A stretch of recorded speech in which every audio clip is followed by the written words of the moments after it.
చేసి మా మమ్మీ చాలా గొడవ పెట్టేసింది.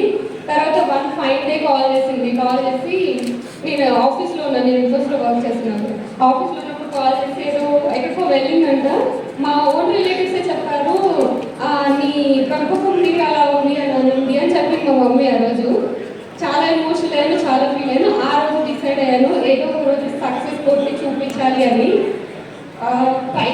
చాలా ట్రై చేస్తున్నాను. మలేషియన్ తర్వాత అంటే కొంచెం నోటెడ్ ఫిల్మ్సే చేస్తున్నాను నేను అనుకున్నాను. అంటే మలేషియన్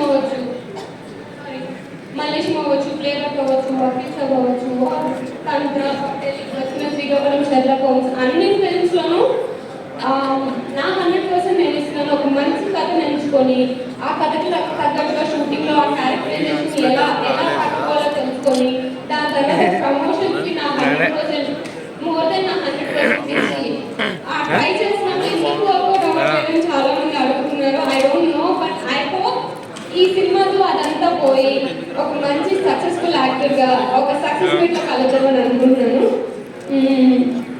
చాలా ప్రిపేర్ అయ్యింది, సక్సెస్ మీట్లో మాట్లాడతాను. Thank you.